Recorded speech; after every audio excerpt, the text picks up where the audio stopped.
All right, let's get started. Shalom, shalom. Let's give our praise and honor and glory to Yahweh, Bashim Shah, Yahweh to Apostle and the brother speaking truth around the world. Shalom to the elect. Shalom. So we're gonna get right into it. What the title is Remember, O Lord, the Children of Edom, right? Remember, O Lord. So we see here to prophesy against um the bloodshed, the children of Israel, for all the we just gonna go with some scriptures and go right into it. So let's go to Psalm 37, verse 7.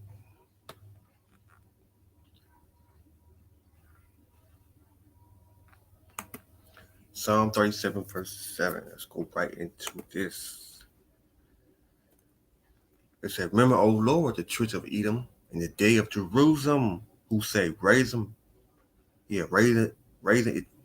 even to the foundation thereof. O daughter of Babylon, who are to be destroyed. Happy should he be that reward thee as thou has served us. Happy should they be, take a dash the little one against the stone. Read it again, Psalms chapter 37, verse 7. Remember, O Lord, the children of Edom, in the day of Jerusalem, whoso raised them even to the foundation thereof. O daughter of Babylon, who are to be destroyed, happy should he be that reward thee as they had reward. It's like a reward thee as they had served us. I'm read it again. Psalm 37, verse 8.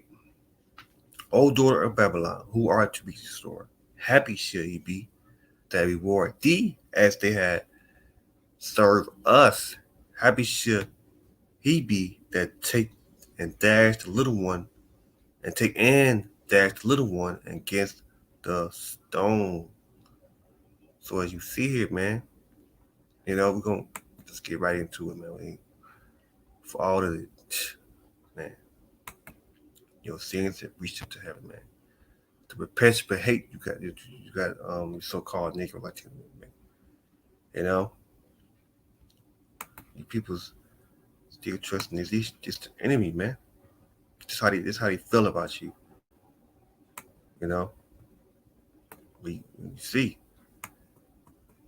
I can turn it all the way back. There we go. That's how he feel about you, man.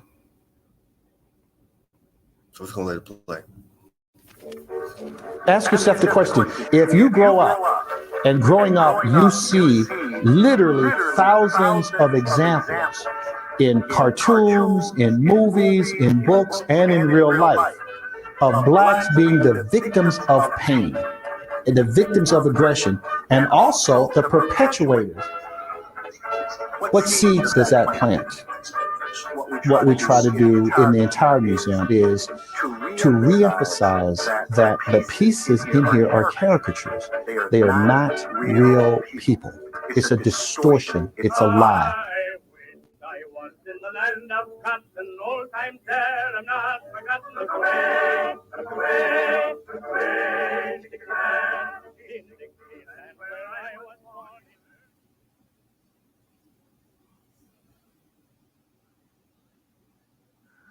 Many people who come to the Jim Crow Museum have little or no knowledge of Jim Crow. So we began the experience inside the museum with a display about Jim Crow, the character, and then we move into Jim Crow when it becomes a synonym for racial segregation.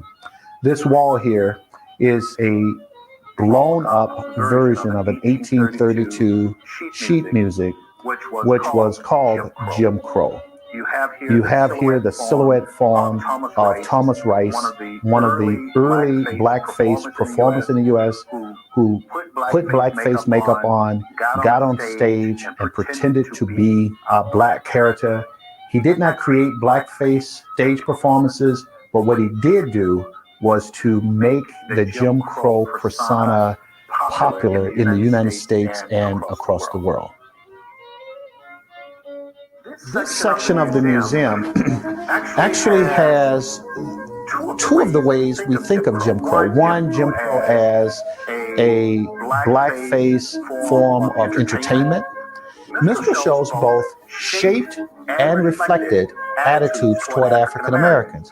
Imagine if you were a white American, you didn't know a lot of African Americans, and the only depictions or portrayals of African Americans that you saw were from the minstrel stage. There you would find, dressed in blackface, white Americans pretending to be African Americans, and then later, African Americans darkening their skins, pretending to be even darker African Americans, acting as buffoons and idiots and the like.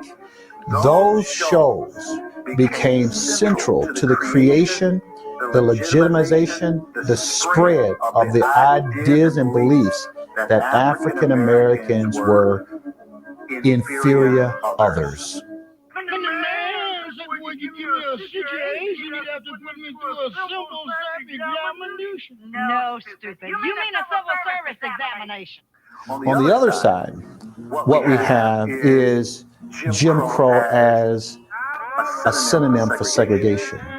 And this showcase has objects that we would more traditionally associate with segregation. One of the lessons of the Jim Crow Museum is that Jim Crow segregation was so pervasive that it was omnipresent, that it was in every aspect of American society. Every major societal institution, the family, the government, the media, the military, higher education, all major institutions in our society bought into the idea that whites were superior to blacks in all ways that mattered. In every day, in every aspect of the society, the racial hierarchy was cemented and manifested. There is a sign here that says, "For colored patrons only." This shows the value of an object as a teaching tool. You've heard the story of Miss Rosa Parks and how she did not want to give up her seat. But what you might not know is that in many communities, blacks did ride in the front of the bus, at least all the way to the front, except one seat from the white bus driver. But when white people got on the bus, they then had to move back. And what this sign demonstrates, if you notice the metal parts at the end, is that the sign was movable. And often it was the black person who had to not only get up to give their seat, but then had to themselves move the signage behind them. In that case, not only are you forced to move, you're forced to participate in your own victimization. Because this train is a clean train, this train.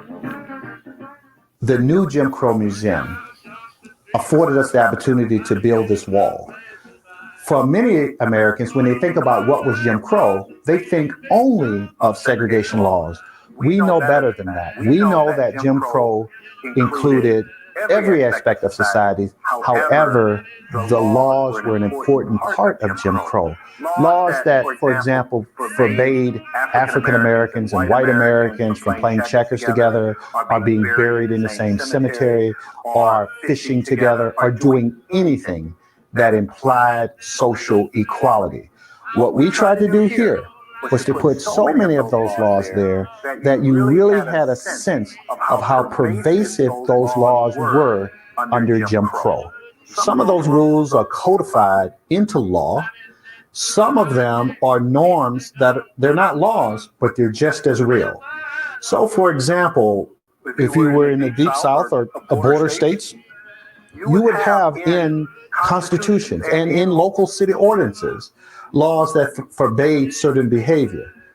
But it is also the case that when you left the Jim Crow South and came north, that there were still practices. Sometimes they weren't codified into law, city ordinances, county ordinances. Sometimes they weren't laws in that sense. But trust me when I tell you that they limited interactions between African Americans and whites, that they limited opportunities for African Americans, and that a person, an African American, who violated those laws was punished. It shall be unlawful for a white person to marry the marriage of a any person of segregation of the Caucasian white blood with any any will to the exercise of Mongolian shall be Malay or Hindu shall be It no. shall be unlawful.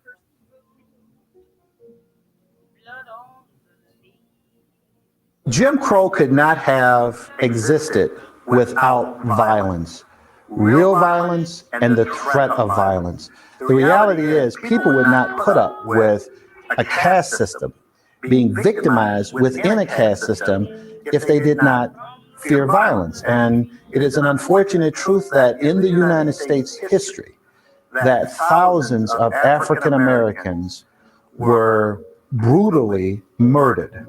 I think the message to learn here is that violence was instrumental. By that, I mean it was an instrument used to control African Americans, to control their ambition, to say to them, no, you will not have a white man's job. You will not date a white man's woman. You will not attend a white man's school. And if you try to do those things or anything that implies that you believe that you are an equal to a white man, you risk your life.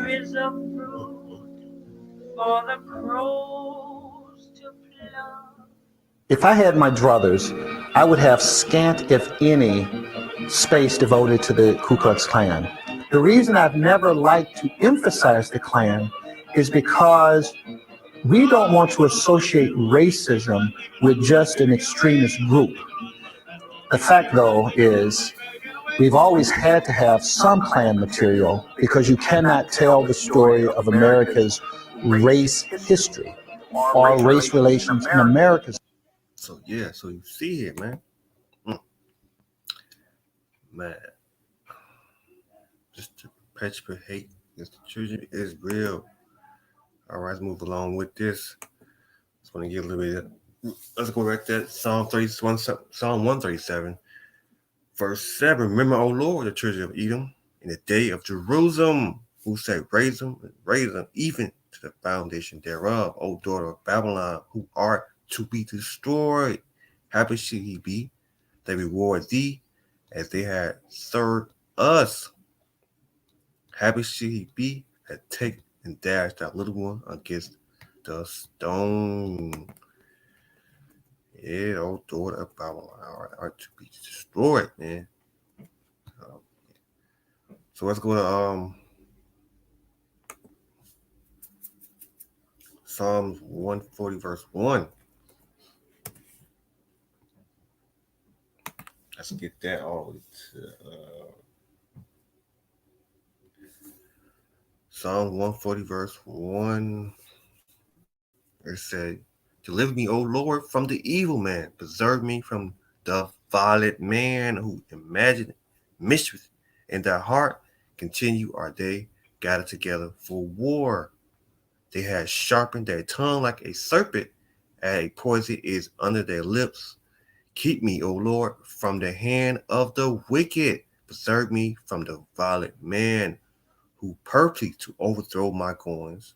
The proud had hid snares for me in the corner, and they had spread a net by the wayside. They had set garment for me, and say unto the Lord, I say unto the Lord, there are my power. Hear the voice of my supplication. Yeah, O Lord. I'm not trying to read out that, but let's go read that. Let's read that.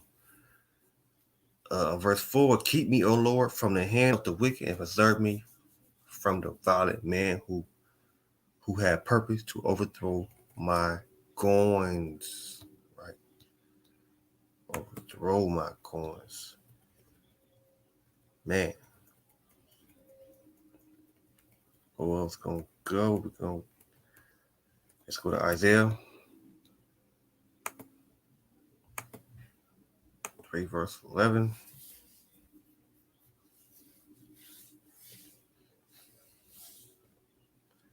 Isaiah 3, verse 11. It say, woe unto the wicked. It should be with him. Oh no, it said, woe unto the wicked. It should be with him for the reward of his hand. shall be given him, man. Right? Woe unto the wicked, man. Destruction. Isaiah 3:11, it says, woe unto the wicked. Woe unto the wicked, it shall be with him, for the reward of his hand shall be given him. Right? The reward of his hand should be given him.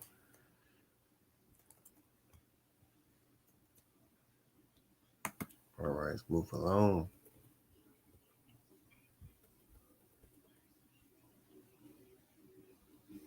Jeremiah 49.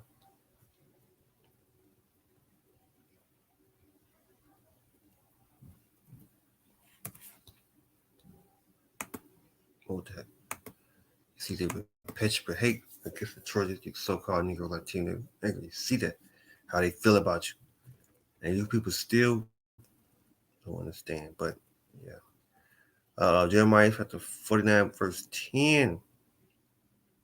But I have made Esau bare. I uncovered his secret place, and he shall not be able to hide himself. His seed is poor, and his brother and his neighbors, and he is not. Man, read that again. Jeremiah chapter 49, verse 10. But I had made Esau bare. I had uncovered his secret place, and he shall not be able to hide himself. His seed is poor, and his brother and his neighbors, and he is not. Verse, no,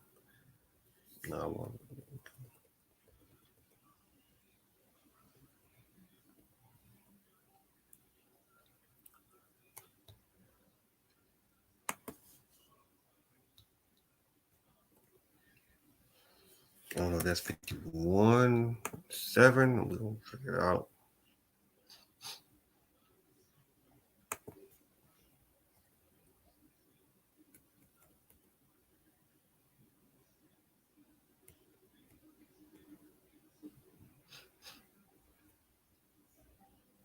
Yeah. Yep. Jeremiah chapter 51, verse 1. Thus saith the Lord, behold, I rise up against Babylon and against that dwell in the midst of them that rise against me, a destroying wind. And I was sent unto Babylon and fan, that I should fan her, and she empty her land, for it's the day of trouble. They should begin, should be against her round about. Jeremiah 51, verse 7. Babylon had been a golden cup in the Lord's, like Babylon had been a golden cup in the Lord's hand that made all the earth drunk it. The nations have drunk it of her wine. What therefore the nations are mad. Right, Babylon been a golden cup in the Lord's hand. So let's go right into it. Let's go to Ezekiel 35.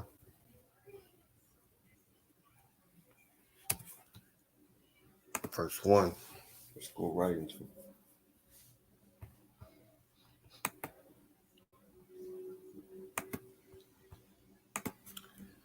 Ezekiel 35, verse 1. Moreover, the word of the Lord came unto me and say, Son of man, set thy face against Mount Seir and prophesy again, and say unto thou, saith the Lord, a power, behold, O Mount Seir, I am against thee, and I will stretch out my hand against thee, and I will make thee most desolate land. Right, he's gonna make you most desolate. Verse 4. And I will lay the city wasted, thou should be desolate, and thou should know that I am the Lord. Verse 5. Because they had repressed their hate and had shed the blood of the children of Israel by the force of the sword, and in the time of that calamity, the time that iniquity have ended. Therefore, as I live, said the Lord. Again. Therefore, as I live, said the Lord, power, I will prepare thee unto blood, and blood shall pursue thee. Say thou have not hated blood, blood shall pursue thee. Right, you didn't hate blood, blood shall pursue thee. Verse 7. Then I will make Mount Seir most desolate, and I will cut off from him and pass out that return. Verse 8, and I will fulfill her mountains with the sling of mans in the hill and in the valleys, and all the rivers shall they fall that slang with the sword. Read again. Ezekiel 35, verse 7, and I will fill her mountain with her slaying of mans in the hills and in the valley and all in like valleys and in all their rivers should they fall that are slain with the sword, and I will make the pedestrian that city should not turn, and you should know that I am the Lord. Because it has said there are two nations, there was two countries should be mine, and I will possess it whereas the Lord was there. Therefore, as I live, said the Lord, behold, I will even do according to thy anger, according to thy envy, which thou hast used out of thy hatred against thee, and I will make myself known among them, and I have judged thee, and thou shalt know that I am the Lord, and that I have heard all the blasphemy which they have spoken against the mountain of Israel. Say they are laid desolate, they are given us to consume. Thou with your mouth have boast against me, I have multitude your words against me, and I have heard them. Thou said the Lord of power with the whole earth rejoice, and I will make thee desolate. Man, y'all, boy. Man. Excuse me for a minute.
Right.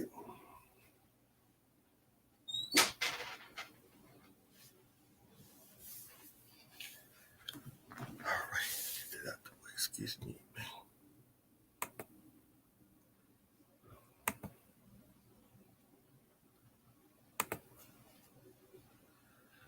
All right. Let's go to Ezekiel 25, verse 12.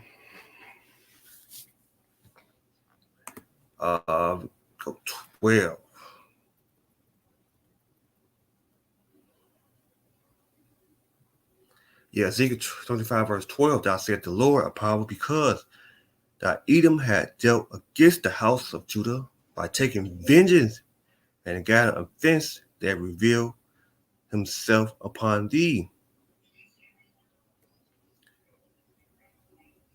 Verse 14, and I will lay my vengeance upon Edom by the hand of my peoples, Israel, and they should do in Edom according to my anger, and according to my fury, thou should know my vengeance, said the Lord power.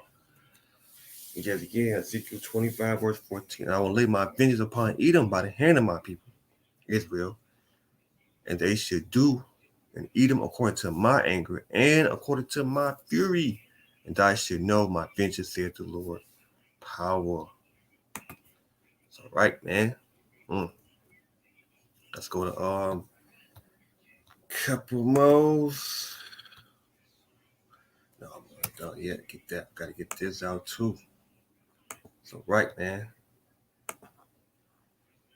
Yeah. See all your wickedness against his peoples, man. To perpetuate hate against you, so-called nigga Latino Americans, man. We see Lamentations chapter 4, verse 21. Rejoice and be glad, O daughter of Edom, that dwell in the land of Uz, and the cup also shall pass through unto thee, and thou shalt be drinking, and thou shalt make thyself naked. The punish of thy iniquity is accomplished, O daughter of Zion.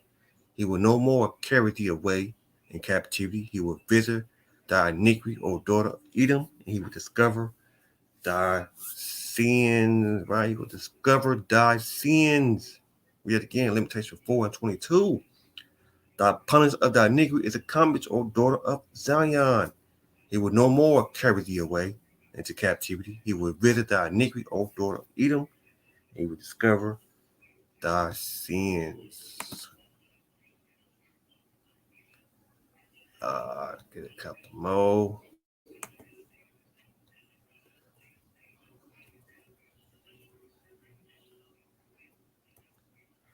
Zephaniah, I think it's 2,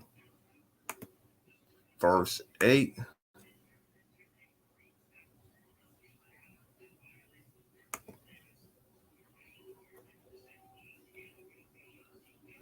Zephaniah verse 2, verse 8. For thou said the Lord of hosts, after the glory he has sent me unto the nation which spoiled you. For he that toucheth you touched the apple of his eye. Right? That touched you touched the apple of his eye. Read that again, Zechariah chapter 2, verse 8. Did I say Zephaniah? We're going to Zechariah then. Zechariah chapter 2, verse 8. For thou said the Lord of hosts, after the glory he has sent me unto the nation which spoiled you. For he that toucheth you touched the apple of his eye. Right? He touched the apple of his eye. All right, let's go to close out scripture. Revelation 13, verse 8.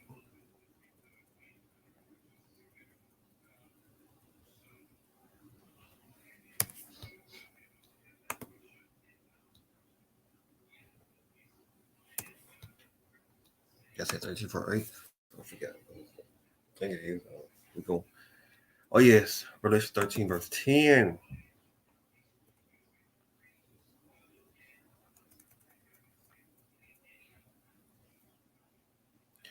Revelation 13, verse 9. If any man have the ear, let him hear. He that lead in captivity shall go into captivity. He that kill with the sword must be killed with the sword. Here is the patient in the face of the saints. Read that again, Revelation 13, verse 10. He that lead in captivity shall go into captivity. He that kill with the sword must be killed with the sword. Here is the patient in the faith of the saints. So, right, man. So, hey, you know, your time, man, you in some big trouble. As you see here, you know. Yeah, that's all I want to get that out. Remember, oh Lord. Yeah, that's all I want to get out. I'm gonna get to that one more scripture. I'm gonna get that other scripture again. I'm gonna close it out with that Lamentation 4 and 21 again. So they said rejoice. Lamentation 4 and 21. They said rejoice and be glad, O daughter of Edom, that dwell in the land of Uz. The cup also shall pass through unto thee. Thou should be drinking and should make thyself naked. The punish of thy iniquity is accomplished, O daughter of Zion. He will no more carry thee away unto captivity. He will visit thy iniquity, O daughter of Edom. He will discover thy sins, right? He will discover thy sins. So, yeah, man, it's it. Um, that should be it right there, man. So yeah, man. You know, Proverbs. Yeah, I got one more. Proverbs 11 verse 21. Let's get that one. That should be it right there. Proverbs 11 verse 21. Thy hand joining hand, the wicked shall not be unpunished, but the seed of the righteous shall be delivered. Right? The seed of the righteous shall be delivered. Proverbs 11:21 again. Thy hand joining hand, the wicked shall not be unpunished, but the seed of the righteous shall be delivered. Right, man. So yeah, man. You through? Yeah, man. It's you know. So I'm gonna close it out right there. That's all I want to get out on that one, you know. Hey, remember, oh Lord, man, the church of Edom, man. So giving all praise to Yahweh, by Shem Shah, double honor to apostle and the brothers speaking truth around the world. Shalom to the elect. Shalom, man.